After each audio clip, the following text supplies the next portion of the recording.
since next week, Monday Night Raw is the Raw's 30th anniversary. And they're already talking about the acknowledgement ceremony. What is the acknowledgement ceremony? We're talking about Roman Reigns, all the people of the bloodline, possibly all the people of the bloodline. So, what is your expectations of the acknowledgement ceremony next week? There are three scenarios that are playing out in my mind. It's gonna be a wild run out from between a wild Cody Rhodes appearance, a wild Seth Rollins appearance, or The Rock is gonna make his return and be like, nah, I do not acknowledge this. Man, he's gonna be like, man, who made you the tribal chief? Last time I checked, I was in charge. That's how it's going down. it's crazy because we literally have no idea. They already been hyping up Cody Rhodes. We know Cody Rhodes is going to be in the Royal Rumble. We know the potential that he has of winning the Royal Rumble. And then, like you said, he could possibly come out for the 30th anniversary, crash the acknowledgement ceremony. But the biggest thing, since you already got legends going to be there, they already advertising for The Rock. I mean, they already advertising for The Undertaker, Shawn Michaels, these type of legends. It's only right. It'll only be right if The Rock showed up. But if all I gotta say is before The Rock does show up, we need to get those WrestleMania tickets because you know them tickets gonna go sky high as soon as The Rock appears at Monday Night Raw. And then it starts lining up that he's gonna be wrestling at WrestleMania. That's all I'm thinking about. They got to charge $500 for the nosebleeds, man. It's gonna be rough.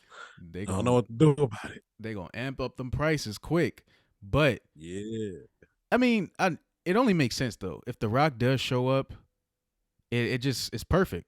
You have the entire bloodline, generations of the bloodline that's gonna be there. They're gonna be trying to acknowledge Roman Reigns.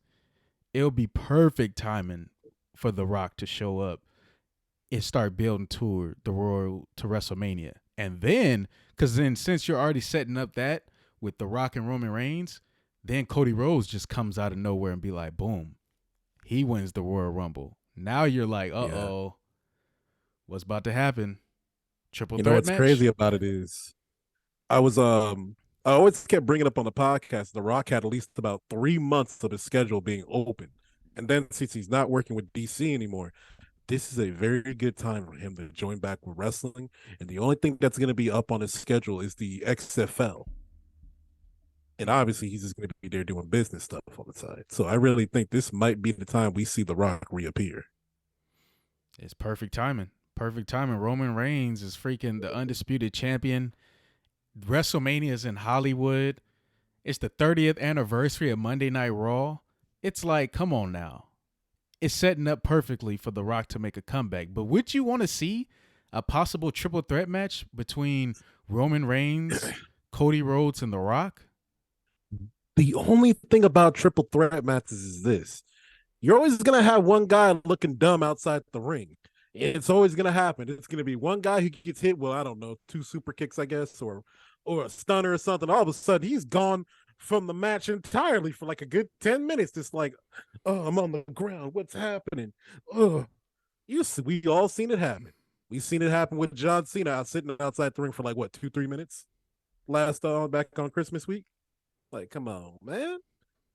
It's always going to happen, man. I say, if they are going to do it, they're going to talk about it extensively, man. They're going to have to. I go back to what I said a few weeks ago. The perfect way I will book this, Roman Reigns is the undisputed champion. Roman Reigns is in his prime.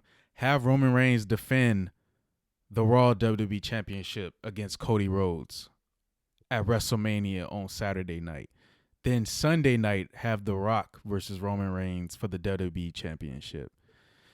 The only thing that makes that a little tough though, because a funny thing, when I brought that up a few weeks ago, a few people commented and they were like, the thing that makes that tough, it kind of spoils The Rock and Roman Reigns match if that takes place on Sunday, because we haven't seen Roman Reigns lose the belts at all. Then the night before he loses to Cody Rhodes, it will kind of like spoil him facing The Rock in a sense, because it's like Roman hasn't lost in a while.